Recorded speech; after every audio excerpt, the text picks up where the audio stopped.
Hi എല്ലാ കൂട്ടുകാർക്കും വിദ്യാഭ്യാസത്തിലേക്ക് വീണ്ടും സ്വാഗതം കേട്ടോ. ഇന്ന് നമ്മൾ ഡിസ്കസ് ചെയ്യുന്നത് നമ്മുടെ ജീവശാസ്ത്രം അല്ലെങ്കിൽ ബയോളജി ക്രിസ്മസ് എക്സാമിൻ്റെ 2024 ക്രിസ്മസ് എക്സാമിൻ്റെ ക്വസ്റ്റ്യൻ പേപ്പറാണ് കേട്ടോ. അപ്പോൾ ആദ്യമായിട്ടാണ് നമ്മുടെ ചാനൽ കാണുന്നത് ആരെങ്കിലും ഉണ്ടെങ്കിൽ നമ്മുടെ ചാനൽ എന്ത് ചെയ്യണം, ജസ്റ്റ് ഒന്ന് സബ്സ്ക്രൈബ് ചെയ്തിടണം കേട്ടോ. അപ്പോൾ ഫസ്റ്റ് ക്വസ്റ്റിനോട്ട് പോവേ. ഒറ്റപ്പെട്ടത് കണ്ടെത്തി മറ്റുള്ളവയുടെ പൊതുസവിശേഷതകൾ എഴുതുക. ഇത് ഒറ്റപ്പെട്ടത് ഏതാണ്? അസോളയാണ് അല്ലേ. അപ്പോൾ അസോളയുടെ ബാക്കിയുള്ളതൊക്കെ എല്ലാം എന്താണ്? ബാക്ടീരിയാസ് ആണ് കേട്ടോ. ബാക്കിയുള്ളത് മൊത്തം ബാക്ടീരിയകളാണ് കേട്ടോ. ഓക്കെ, ബാക്കിയുള്ളത് ബാക്ടീരിയ ആണ്.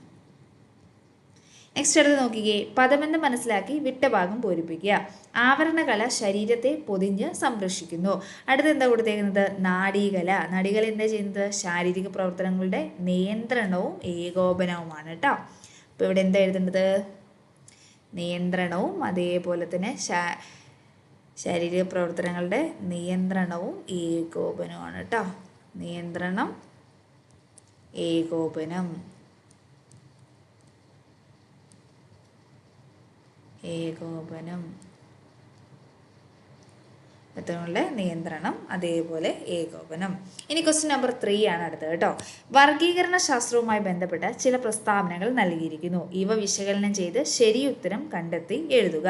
അപ്പോൾ ഒരു 3 പോയിന്റ്സ് ഇവിടെ കൊടുത്തിട്ടുണ്ട്. ഇനി 1ഉം 2ഉം ശരിയാണോ, 2ഉം 3ഉം ശരിയാണോ എന്നൊക്കെയാണ് ചോദിച്ചേക്കുന്നത്. അതിൽ എ ആണ് ആൻസർ വരുന്നത് കേട്ടോ. ഏതൊക്കെയാണെന്ന് വെച്ചാൽ സസ്യജന്തുജാലങ്ങളെ തിരിച്ചറിഞ്ഞ് വർഗീകരിക്കുന്നതിന് ഉപയോഗിക്കുന്ന ശാസ്ത്രീയ സൂചനയാണ് ടാക്സോണമിക് കീകൾ. 6 കിങ്ഡം വർഗീകരണ പദ്ധതി ആവിഷ്കരിച്ച ശാസ്ത്രജ്ഞനാണ് കാൾ ഹൗസ്. അപ്പോൾ ഇതെന്താണ്? കാൾ ഹൗസ് അല്ല, വൗസ് കേട്ടോ. അപ്പോൾ ഇതെല്ലാം എന്താണ്? ഈ 2 പോയിന്റും ഇവിടെ ശരിയായതാണ് കേട്ടോ. അപ്പോൾ ഒന്നാമത്തെ എ ആണ് അതിൽ ആൻസർ എന്ന് പറയുന്നത്. തന്നിരിക്കുന്ന സസ്യകലകൾ ഏതാണെന്ന് തിരിച്ചറിഞ്ഞ് ഇവയുടെ സവിശേഷതകൾ പ്രസ്താവനകളിൽ നിന്ന് തിരഞ്ഞെടുക്കുക. അപ്പം തന്നിരിക്കുന്ന സസ്യകല എന്ന് പറയുന്നത് ഏതാണെന്ന് നിങ്ങൾ തിരിച്ചറിഞ്ഞോ? ഏതാണെന്ന് തിരിച്ചറിഞ്ഞവർ നമ്മുടെ കമൻറ്റ് ബോക്സിൽ വന്നിട്ട് പെട്ടെന്ന് ആൻസർ കമൻറ്റ് ചെയ്യണം കേട്ടോ. മിസ് അത് പറയുന്നില്ലേ. അപ്പോൾ നിങ്ങൾ എത്ര പേർക്ക് അറിയാമെന്നുള്ളത് ജസ്റ്റ് ഒന്ന് നോക്കട്ടെ കേട്ടോ. ഇനി അടുത്ത് എന്താ പറഞ്ഞേക്കുന്നത്? ഇതിൽ ഇതുമായിട്ട് ബന്ധപ്പെട്ട പോയിന്റ്സ് ഏതൊക്കെയാണ് എന്നാണ് ചോദിച്ചേക്കുന്നത്. അപ്പോൾ ഇതുമായിട്ട് ബന്ധപ്പെട്ട പോയിന്റ് ഈ 1ാമത്തെ പോയിന്റും അതേപോലെ തന്നെ 3ാമത്തെ പോയിന്റുമാണ് കേട്ടോ. ശരീരഭാഗങ്ങൾ താങ്ങും ബലവും നൽകുന്നു. ഇനി അടുത്ത എന്താണ്? കോശഭിത്തിയുടെ എല്ലാ ഭാഗങ്ങളും ഒരുപോലെയുള്ള കട്ടി കൂടിയ തരം കോശങ്ങളാണ് ചേരുന്നത് എന്നാണ് അതിൽ ആൻസേഴ്സ് വരുന്നത് കേട്ടോ. ഇനി 5ാമത്തെ ക്വസ്റ്റ്യൻ നോക്കാവേ. ഒരു കാർഷിക സെമിനാറിൽ കൃഷി ഓഫീസർ സുസ്ഥിര കൃഷിയാണ് പരിസ്ഥിതി സൗഹൃദ കൃഷി എന്ന് പ്രസ്താവിച്ചു. ഈ പ്രസ്താവന സാധൂകരിക്കുന്നതിന് സുസ്ഥിര കൃഷിയുടെ 2 മേൽമകൾ എഴുതുക. അപ്പോൾ എന്താണ് 2 മേൽമകൾ എന്ന് പറയുന്നത്? എന്തൊക്കെയാണ്? ഉൽപാദന ചെലവ് കുറവാണ് കേട്ടോ. എന്താണ്? ഉൽപാദന ചെലവ് കുറവ്, ചെലവ് കുറവാണ് കേട്ടോ. പിന്നെ ചെലവ് കുറവാണ്. വേറെ ഏതാ നമുക്ക് എഴുതാൻ പറ്റുന്നത്? ഉൽപാദന ചെലവ് കുറവാണെന്ന് എഴുതാം. വേറെ പോയിന്റ് എന്താ നമുക്ക് എഴുതാൻ പറ്റുന്നത്? പരിസര മലിനീകരണം കുറവാണ് കേട്ടോ. പരിസര മലിനീകരണം കുറവാണ്. പരിസര മലിനീകരണം കുറവ് കേട്ടോ. കുറവ്,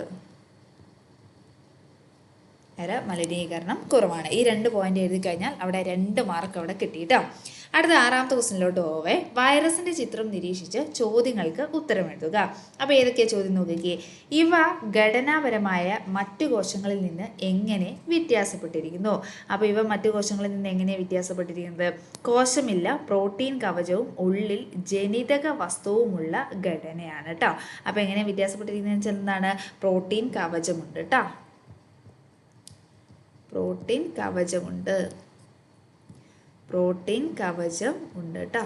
പ്രോട്ടീൻ കവചമുണ്ട്. അടുത്ത ബി ക്വസ്റ്റിനിലോട്ട് പോവാം കേട്ടോ. ഇവ 6 കിങ്ഡം വർഗീകരണത്തിൽ ഉൾപ്പെടുന്നുണ്ടോ എന്തുകൊണ്ട് എന്നാണ് ചോദിച്ചേക്കുന്നത് കേട്ടോ. അപ്പോൾ ഇവ ഉൾപ്പെടുന്നില്ല. കാരണം എന്താണെന്ന് വെച്ചാൽ ഇവർ കോശത്തിന് വെളിയിൽ വരുമ്പോൾ ഇവർക്ക് ജീവൻ ഇല്ലാണ്ടാവുന്നു.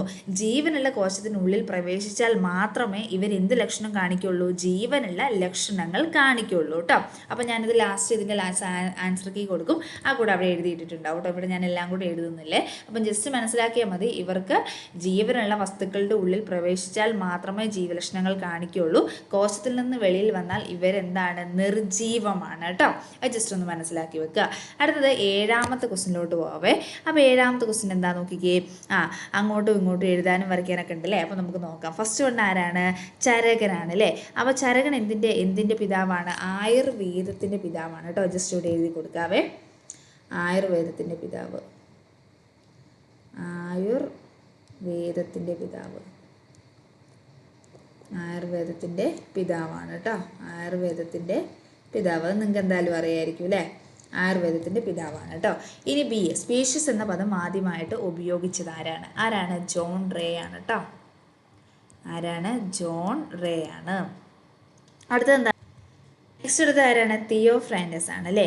അദ്ദേഹം എന്താ ചെയ്തത്? സസ്യശാസ്ത്രത്തിൻ്റെ പിതാവാണ് കേട്ടോ. സസ്യശാസ്ത്രത്തിൻ്റെ പിതാവ്,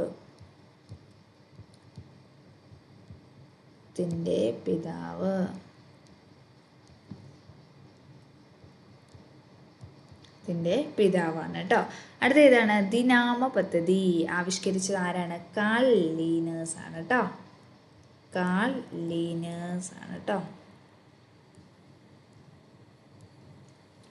റെഡിയാണോ? ഇനി അടുത്തതിലേക്ക് പോവാം കേട്ടോ. അടുത്തത് 8ാമത്തെ ക്വസ്റ്റ്യൻ ആണ്. 8ാമത്തെ ക്വസ്റ്റ്യൻ എന്താണ്? ചിത്രം നിരീക്ഷിച്ച് ചോദ്യങ്ങൾക്ക് ഉത്തരം എഴുതുക.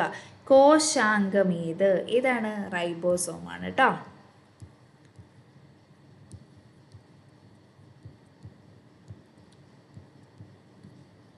ധർമ്മം എന്താണ്? കോശത്തിൽ എന്ത് ചെയ്യുന്നു? മാംസം നിർമ്മിക്കുന്നു കേട്ടോ. കോശത്തിൽ മാംസം നിർമ്മിക്കുന്നതാണ് ഇവരുടെ ധർമ്മം. ഇനി 9ാമത്തെ ക്വസ്റ്റ്യൻ എന്താണ്? ബോക്സിൽ നിന്ന്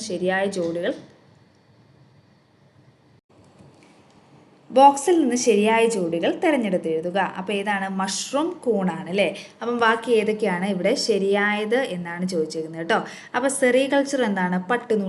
പട്ടുനൂല് തന്നെയാണ് അല്ലേ. അപ്പോൾ അതെന്താണ്? ശരിയായതാണ്. ഇത് ശരിയായതാണ്.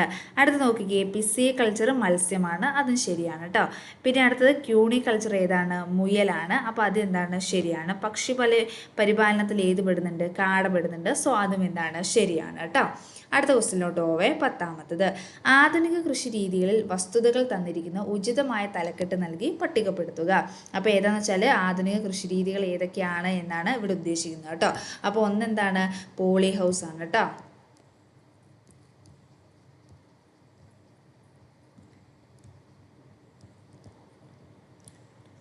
അടുത്ത ഏതാണ്? പ്രിസിഷൻ ഫാമിംഗ് ആണ് കേട്ടോ. ഏതാണ്? Precision farming. ഒന്ന് പോളി ഹൗസ് ആണ്, ഒന്ന് ഏതാണ്? പ്രിസിഷൻ ഫാമിംഗ് ആണ്. അപ്പോൾ ഏതൊക്കെയാണ് അതിൽ പെടുന്നതെന്ന് നോക്കാം അല്ലേ. അപ്പോൾ ഒന്നാമത്തത് പോളിത്തീൻ ഷീറ്റ് കൊണ്ട് കൃഷിജലം പൂർണ്ണമായോ ഭാഗികമായോ മറയ്ക്കുന്നു. അതേതാണ്? പോളി ഹൗസ് ആണ് കേട്ടോ. അടുത്ത നോക്കിക്കേ, കൃഷിയിടത്തിലെ മണ്ണിൻ്റെ സ്വഭാവം, മണ്ണിൻ്റെ മൂലകങ്ങളുടെ pH എന്നിവ അനുസരിച്ച് കൃഷി ചെയ്യുന്നു. അതേതാണ്? പ്രിസിഷൻ ആണ് കേട്ടോ. അടുത്ത നോക്കിക്കേ, പോളിത്തീൻ ഷീറ്റ് ഉപയോഗിച്ച് മണ്ണിനെ പൊതിയുന്നതിനാൽ ജലസേവനം എന്താണ്? സേവനം പരിമിതപ്പെടുത്താൻ സാധിക്കുന്നു. അത് ഏതാണ്? പ്രിസിഷൻ തന്നെയാണ് കേട്ടോ. താപനിലയും ഈർപ്പവും സ്ഥിരമായിട്ട് ക്രമീകരിക്കുന്നു. അതേതാണ്? അത് നമ്മുടെ പോളി ഹൗസ് ആണ് കേട്ടോ. ഓക്കെ, ഇനി നെക്സ്റ്റ് അടുത്ത ക്വസ്റ്റ്യനിലോട്ട് പോവേ. അടുത്ത ക്വസ്റ്റ്യൻ കേട്ടോ. അടുത്ത ക്വസ്റ്റ്യൻ, 2 ജീവികളുടെ വർഗീകരണ തലങ്ങൾ തന്നിരിക്കുന്നു. 2 ജീവികളുടെ എന്താ തന്നിരിക്കുന്നത്? വർഗീകരണ തലങ്ങളാണ്. പൂച്ചയും അതേപോലെ മനുഷ്യൻ്റെയുമാണ് കേട്ടോ. അപ്പോൾ ഇതിൽ ഇല്ലാത്തത് എന്ത് ചെയ്യാനാണ് പറഞ്ഞേക്കുന്നത്? പൂരിപ്പിച്ച് കൊടുക്കാനാണ് പറഞ്ഞേക്കുന്നത്. അപ്പോൾ എയുടെ ഭാഗത്ത് ഇവിടെ വരുന്നത് ഫെലിഡയാണ് കേട്ടോ. ഫെലിഡേ. നെക്സ്റ്റ് അടുത്ത് സ്പീഷ്യസ്, അത് ഇവിടെ ബിയുടെ ഭാഗത്ത് കേട്ടോ. ബിയുടെ ഭാഗത്ത് വരുന്നത്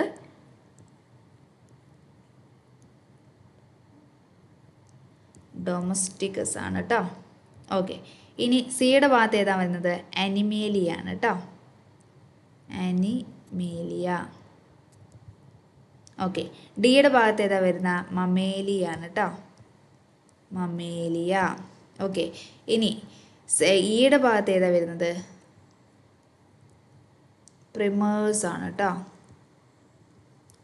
ഇനി അടുത്തത് എഫ് അല്ലേ. എഫിൻ്റെ ഭാഗത്ത് ഏതാണ്? ഹോമോ ആണ് കേട്ടോ.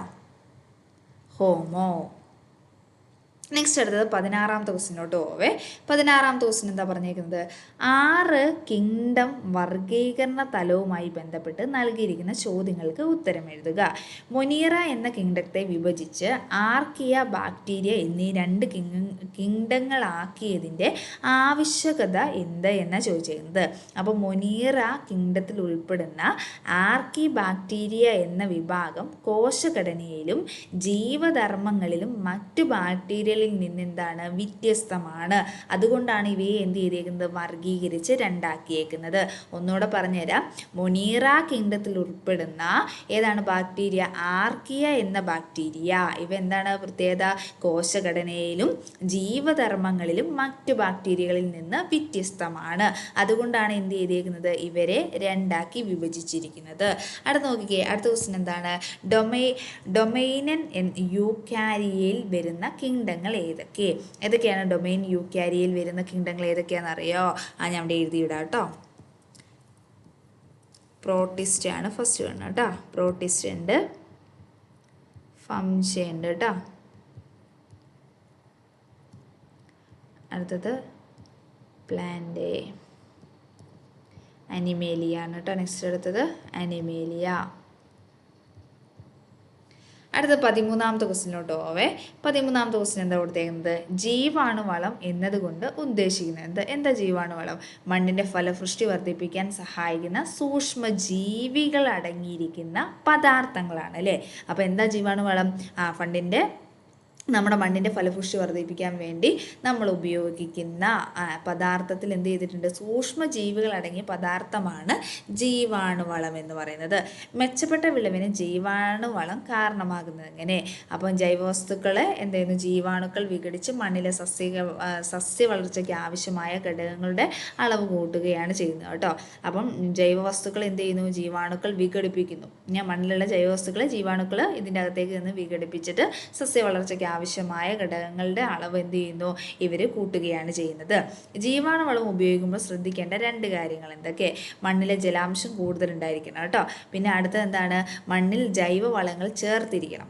ജൈവവളങ്ങൾ ചേർത്താൽ മാത്രമേ ഈ ജീവാണുവളം ചേർത്തിട്ട് കാര്യമുള്ളൂ. കാരണം എന്താണ്, ഈ ജൈവവളം ചേർത്ത് കഴിയുമ്പോൾ ഈ ജൈവവളത്തിലുള്ള വസ്തുക്കൾ എന്ത് ചെയ്യുന്നു, ജീവാണുക്കളെ വിഘടിപ്പിച്ചിട്ടാണ് എന്ത് ചെയ്യുന്നത്, ഈ ജീവാണുവളം അങ്ങോട്ട് ചെല്ലുമ്പോൾ ഈ ജൈവവളത്തിലുള്ള ജീവാണുക്കൾ എന്ത് ചെയ്യുന്നു, വിഘടിച്ചിട്ടാണ് മണ്ണിന് സസ്യ വളർച്ചയ്ക്ക് ആവശ്യമായ ഘടകങ്ങൾ കൊടുക്കുന്നത് കേട്ടോ. അപ്പോൾ ഇവിടെ എഴുതുന്ന ജലാംശം എന്താണ്, ജലാംശം ഉണ്ടാവണം കേട്ടോ. ഫസ്റ്റ് കൊണ്ട് എന്താണ്, ജലാംശം ഉണ്ടാവണം, ജലാംശം വേണം. അതേപോലെ എന്താണ്, രാസവളവും ഉപയോഗിക്കാൻ പാടില്ല കേട്ടോ, അതും എഴുതാം. രാസവളവും കീടനാശിനിയും ഉപയോഗിക്കരുത്, കീടനാശിനി ഉപയോഗിക്കരുത് കേട്ടോ.